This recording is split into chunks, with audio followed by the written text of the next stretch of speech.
My daughter left me high and dry when I was fighting cancer. 2 years later, she shows up out of the blue, thinking I'm on my deathbed and expecting to get all my stuff. I'm a 56-year-old guy, and I found out I had colon cancer 7 months ago. It popped up during my regular checkup, and thankfully it was caught early. Even though the doctors were optimistic, I was totally crushed. No one wants to hear they're dying. I went home and broke the news to my daughter. She was just as wrecked as I was. It's just the two of us. I have no one else, and she's the same. Her mom's still alive, but she might as well not be for all the good she does. I'm a single dad living with my 22-year-old daughter, Hannah. My wife and I split up on good terms 14 years ago. We just fell out of love, and she moved to Atlanta with her new guy. I got custody of Hannah when she was 8. Hannah was always a handful. She took our breakup hard and ended up hating her mom for leaving her. She never talked to her mom after that, wouldn't even take her calls. I did my best to step up and raise her right, but I guess I didn't do enough. When I told Hannah about my cancer, her first reaction was pure pain and hurt. We cried, hugged, and told each other how much we loved each other. We reminisced about the good times, her graduation, our yearly vacations, and hiking trips. She swore she'd be there for me and help me through it. I never imagined she'd get sick of me and bail, but that's what happened. After 7 months, she packed her bags and left me behind like I was trash. I've done nothing but support her whole life, and this is the thanks I get. I get that it's tough for a young woman to look after her sick dad, but she didn't have to deal with the gross stuff. I had a nurse for that. All I wanted was for my daughter to be by my side. My doctor told me I should either quit my job or cut back a ton because the treatment was going to take a lot out of me, both mentally and physically. I let my manager know about it. He was understanding about my situation and let me go. He said I could come back after battling the deadly guest. I quit my job to focus full-time on getting better. Money isn't an issue for me. I don't have any big responsibilities. I paid off my house mortgage ages ago. My daughter finished her education as much as she wanted. I've got enough savings to last a few years. Plus, I have some assets I can sell if I run out of cash. So financially, I'm in a good spot to deal with this. I was also pretty optimistic about the treatment. My doctors were supportive. Hannah used to drive me to chemo and my regular checkups. The chemo sessions were brutal and exhausting. I could hardly move for a day or two after each session. I needed Hannah's help with basic stuff like getting me food and my meds. I got myself a wheelchair so I could get around the house on my own during those tough days. Still, on some days, even getting into the wheelchair felt like a chore. The treatment was beating me down mentally as much as it was physically. I felt so weak that I thought my bones were going to shatter. It was even more frustrating that I was struggling with basic tasks like eating, walking, or using the bathroom. As the months went by, Hannah started getting irritable. She hardly ever came into my room. She barely talked to me anymore. Our conversations got reduced to just one-word answers from her. It was heartbreaking to see my daughter ignoring me. She's all I've got. Talking to her used to make me forget most of my pain, but when she turned cold, nothing could be worse for me. I confronted her. I asked her if she saw me as a burden. She exploded and said yes. Nothing could be more heartbreaking than that. She said she was sick of taking care of me. I get that cooking meals for me and handling my basic needs might be too much, and young people usually don't want to hang around someone who's sick. So I told her I was going to hire a nurse to take care of me. I asked the hospital to send over a house nurse for me, and they sent someone who had experience with cancer patients. I thought I had figured out a solution to my problem, but nope. Hannah was still in a bad mood. She kept up her cold attitude. Not only did she keep her distance from me, but she was also rude to the nurse. I told the nurse to steer clear of my daughter, but Hannah still found little things to pick on her about. She even told the nurse not to touch the refrigerator or go into the kitchen because, apparently, she was dirty from cleaning up after the patient. Even though Hannah never said anything to her face, after a while, it was clear to the nurse that Hannah didn't want her around. The nurse asked me if I was happy with her work because it seemed like Hannah wasn't. I told her she was doing a great job and I had no complaints. That day when the nurse left in the evening, I confronted Hannah about her behavior. I had already told Hannah to stay out of my business and let the nurse do her job in peace. But now things had gone too far and my nurse was feeling the heat. I had to step in before she quit. When I told Hannah she was being mean to the nurse, she lost it. She said I was making a big deal out of nothing. She said she stinks of shit. I was just trying to teach her some basic hygiene etiquette and that bitch ran to you crying. I totally lost it and yelled at her. Damn, she's a nurse. She's been trained in hygiene. She knows more about this stuff than you do. Who do you think you are giving her hygiene lessons? A school dropout, that's who. She screamed and ranted for a good 10 minutes about how I had made her life miserable. She blamed me for her mom ditching her and not having a normal childhood like everyone else. It didn't bother me too much. I'm used to her blowing up like that. She's done it so many times before. What really stung were her lies. She said that nurse is a total piece of crap who eats shit, looks and smells like shit. I know why you're defending that whore. Has she made you her sugar daddy? She went on to say that the nurse must have figured out that I was an easy mark to manipulate and get my money because I have no family to leave my stuff to. I cut her off like, what the hell? What kind of crazy person is she? Our fight got so bad that she slammed the door in my face and took off. After an hour, I hear her yelling again from the living room, and she's dragging her packed suitcases out of the house. She shouts, "I'm leaving the house for your own good. This is what you wanted. Now you can do whatever you want with your mistress. Spend all your money on that slut before you kick the bucket. I don't care. Don't expect me to come visit you when you're dying. I'm not gonna show up." I wanted to stop her, but her words crushed me. Tears filled my eyes, and I just sat by the window, crying and watching her stuff her suitcases into the car and drive away. It's been weeks now since she left. I feel worthless. I've failed as a father. Her words hurt me more than my sickness. How could she claim that I was having a thing with my nurse? How could she even think I would be wasting myself on the nurse? Feel like a failure, failed at everything, failed as a husband, failed as a father. I don't feel any motivation to keep up with my treatment. Thanks for all the love and support. The post blew up unexpectedly. I was using this space as a kind of therapy to deal with my miserable and lonely life. Everyone engaging with my post is really important to me. Even the tiniest bit of love means a lot to me. So thanks, everyone. Let me give you a quick rundown on Hannah. Some guy asked me why my 22-year-old daughter is still living with me and if I got her therapy when she was younger. Dude, yeah, I did everything I could to help her manage her emotions. Counseling, hanging out with her, taking her places. Honestly, I never got serious with any woman because I didn't want to mess up Hannah's life. Hannah didn't handle our separation well at all. She got pretty aggressive. I took her to therapy, which helped a bit, but her aggression would come back sometimes. She ended up dropping out of college. I tried my best to get her to go back, but she wouldn't. She told me she wanted to start her own thing, a salon, so I helped her out financially to get her spa salon going. That's where she met this guy she thought was the love of her life. She wanted to marry him after dating for less than a year. She was only 19 at the time. I told her to take more time before jumping into anything, but you know how it goes. She did what she wanted anyway. Their marriage barely lasted a year. She moved back in with me after that. The guy she married was a total loser. He didn't have a job. He was living off her salon's income, and when they burned through all the investment money, they had to sell the place. He ditched her not long after that. She didn't get any alimony because the guy was broke. So in the end, she was left with no money and no husband. I had to step up and support her again. She's been living with me, relying on my income. Now that I'm dying, who knows, maybe she'll just leave me like a piece of trash. Hey friends, sorry it took me months to give you an update. Thanks for checking in on me. It's been great connecting with so many of you through DMs. I never thought this platform would help me find some real friends. This month I had my last chemo session. They've declared me cancer-free now. I can't thank the medical team enough for the amazing treatment they gave me. After that blow-up with my daughter, things got so bad that my recovery stalled, if not got worse. My doctor was worried and suggested I see a counselor to deal with the stress. It really helped. It really did. The first session with the counselor was just me crying my eyes out. It felt so good to finally talk to someone after such a long time.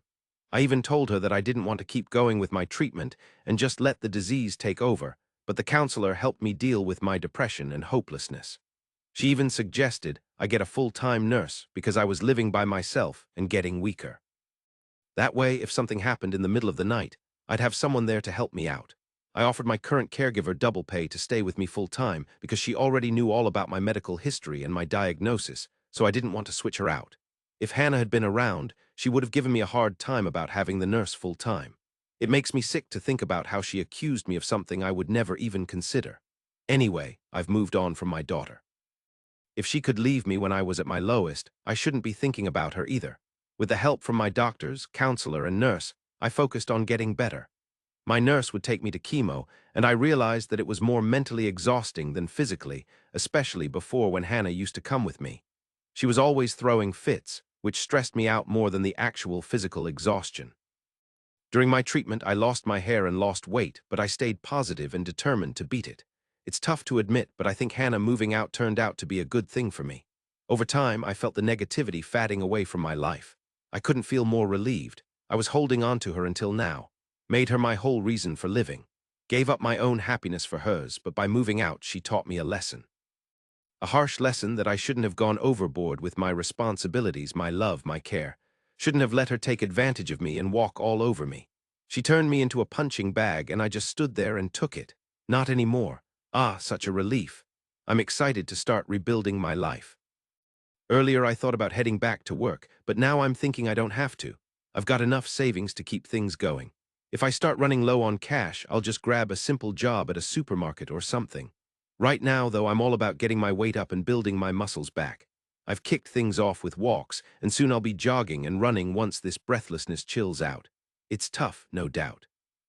I still get wiped out just doing the basic stuff around the house, but I'm tackling it one step at a time. My nurse is still around, but I'll let her go once I'm strong enough to handle my own stuff. Update 2, it's been 2 years since I was declared cancer-free. These 2 years, I've been doing what I really love. I realized I never really enjoyed my life. I worked my butt off to give my daughter a good life. On my days off, I spent all my time with her to make up for her mom not being around. To avoid getting into any serious relationships, I ghosted a lot of women and then felt guilty about it, so I avoided them even more. Eventually, I just stopped dating altogether. I did all this to protect my daughter. It all felt pointless. After she grew up and I had time to myself, I didn't make the most of it. Honestly, I was still worried it wouldn't sit right with Hannah. She's always lived with me except for the 10 months she was married, and I knew she couldn't handle another woman in the house. After going cancer-free, I started dating again. At first, it was super awkward. The funny thing is, I realized the dating scene has changed a lot. Gosh, the way women talk now with all their slang and jargon. I had to pull up Google in the middle of conversations, lol. After meeting about half a dozen women through this dating app, I found someone I could really connect with. No, I didn't sleep with 6 women. We just went out for dinners and coffees. With this woman, let's call her Sarah, she's in her early 50s. She got cheated on by her husband multiple times. She gave him plenty of chances to change his ways for their daughter's sake, but he never did. She finally moved out and raised her daughter on her own as a single mom. Now that her daughter's off to college, Sarah's giving dating a shot. Plus, it was her daughter who pushed her to find someone. Listening to her rave about her kid, I gotta admit I feel a twinge of jealousy, but not in a bad way. I mean, what did I do wrong that my daughter never returned my love? Anyway, after dating for 6-7 months, we decided to shack up. Did we rush things? Nah, I don't think so. I'm hitting 60, and I figure I've got a couple of decades left before I'm pushing up daisies, lol. We had the option for her to move in with me, but Sarah was set on me moving into her place. She's got an artistic eye and has decked out every corner of her house herself. Who'd want to leave all that creativity for a house that's practically falling apart?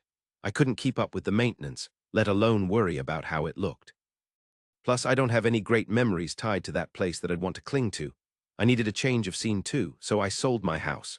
Yeah, you heard that right, I sold it. More cash in my pocket to enjoy retirement. Why wouldn't I? Why should I leave it for Hannah, who left me to die alone?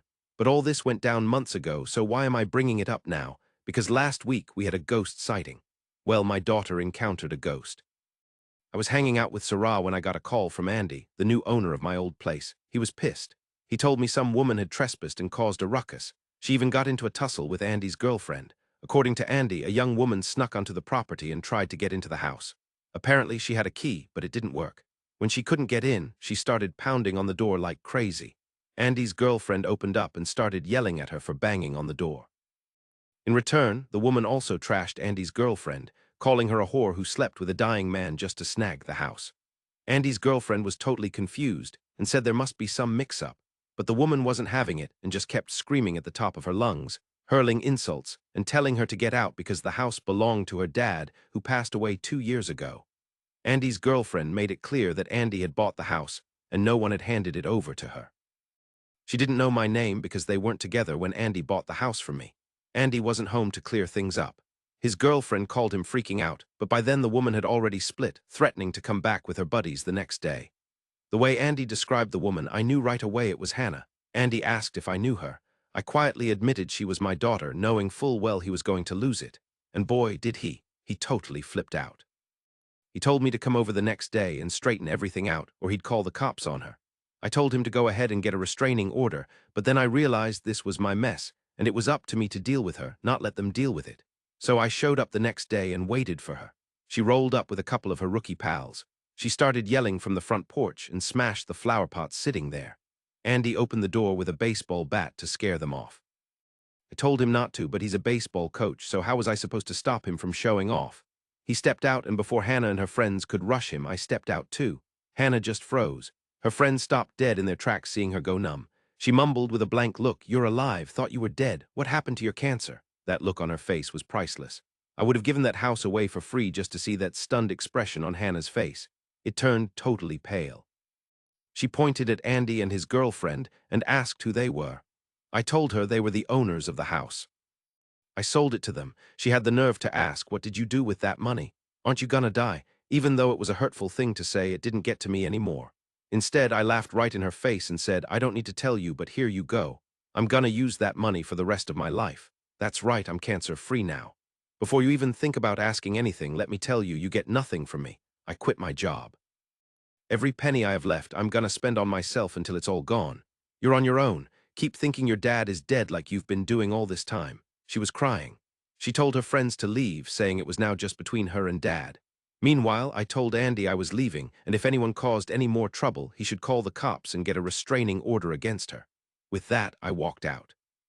Hannah chased after me, begging, "Dad, don't do this to me. I'm your daughter, your only family. You can't abandon me like this." I smirked and said, "Sure, I can abandon you, just like you did to me." I got in my car and drove off. Usually in these kinds of situations, I feel guilty and sad, but that day I felt lighter, satisfied, and even a bit happy. I think I did the right thing. Should have taught her this lesson a long time ago. Thanks for sticking with me. I appreciate all the comments and well wishes I get here. Hope no one has to go through the mess I did. Sending lots of love. Now on to the next story. Story 2.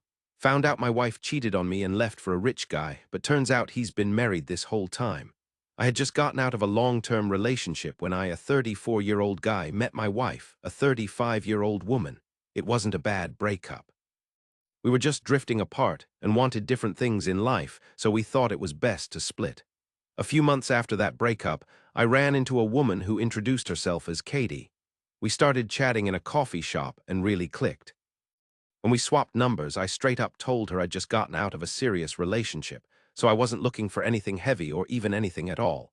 She waited until I was ready, which was pretty amazing for me. I thought a woman willing to wait for me must have been into me, right? Turned out not to be the case, but at the time it really seemed like I'd found someone good for me. We took things slow, and within a year and a half, we were moving in together. After another 6 months, I popped the question and we started planning our wedding. The wedding went off without a hitch. We were financially stable when we tied the knot. I had a decent job and so did my wife. We might not have been rolling in dough like the 1%, but we were at least middle class. Our relationship was solid. We had our ups and downs, but we were really building a great life together. For the first 3 years, everything was great until my wife started working on this tough project at work, or so I thought at the time. She was pulling long hours and spending a ton of time away from home. I missed her, but I got that she was swamped at work. When I had a big project at work, she supported me. I kept asking her when she'd be done, but she kept pushing back the deadline. This had been going on for nearly 6 months now. It made no sense why she was still pulling all these late nights at work. It got to the point where I couldn't ignore that something was off, so I checked her work laptop that she'd brought home. I'd already looked at her home laptop and found nothing. That meant the evidence had to be on her work laptop. I didn't know what I was looking for, but I knew there had to be something on there that would explain what was going on. On her laptop, I found a bunch of emails from an email account I didn't even know she had. On this email were dozens of emails that were shared between this unknown dude. They were all of a romantic or sexual nature, which only confirmed the truth that I was afraid to admit to myself. She was cheating on me. When she came back home from picking up dinner for us, I had the laptop out in the open with the emails right there so she could see that I knew everything. My wife didn't say anything at first. She looked like she was in shock, so I took the chance to ask her who the guy was she was cheating with. My wife screamed, saying I had no right to go into her work laptop because that contained confidential information. I almost wanted to laugh because she had been the one to use her work laptop to talk with this guy. So I asked again. He was a former client of the office that she had continued speaking to even after the contract ended. One thing led to another and they started sleeping together. I asked if she had feelings for him. She said yes. My wife said she was going to eventually tell me that she wanted a divorce so she could move on and be with this man. Once I did a little digging, I discovered this man was very rich. When I say rich, I mean filthy, stinking rich. She always loved the finer things in life, but seemed like she wanted to work towards it. I couldn't understand the shift in her personality. Maybe it had always been there, and I was so blinded by my love for her that I just wasn't able to see it. Whatever the reason, I knew this marriage was over. My wife fought it for a bit, but I think she was only doing this because she felt like it was what she had to do. The divorce seemed to take a long time to come to fruition, but in reality, it was just a matter of months. She went one way and I went another. A divorce never was on my radar, yet here I was newly divorced and alone. My ex-wife already had someone in mind. She posted on social media that she was with a new guy, and they were engaged to be married. The truth is, her so-called fiancé was already married. He told her he was a widower, but his wife wasn't dead. Instead, she was just in another country taking care of a sick family member. When she came back, all hell broke loose. My ex-wife's engagement was called off, but it didn't matter since her fiancé was already married. They couldn't get married anyway. After that, her social media posts started getting pretty wild. She was posting about how she had lost her soulmate, but I think what really upset her was losing her wealthy fiancé. It was all about the money. This guy was going to help her get to that lifestyle much faster. Meanwhile, after my divorce, I reconnected with a girl from my past whom I had broken things off with right before meeting Katie. We were friends for a while before we realized we were finally in a good place to give it another shot. She knew about my divorce and was really understanding. When my ex found out I was back with this woman, she lost it and started trashing me all over social media. She spent so much time badmouthing me and her fiancé on all her social media that her job started to be at risk, from what I heard. My ex was put on probation at her workplace. They were a public company, so the things she posted could be used against them somehow. I just decided to shut down my social media for a while because reading her posts was doing nothing but stressing me out. As far as I know, she's been moved to another department and isn't making as much money as she used to. This is all on my ex. If she had just been happy with what she had, all of that could have been avoided. My current girlfriend and I are talking about marriage, but are trying to take it really slow right now. The last thing I want is to rush into anything without being totally sure. Don't want to make the same mistake twice.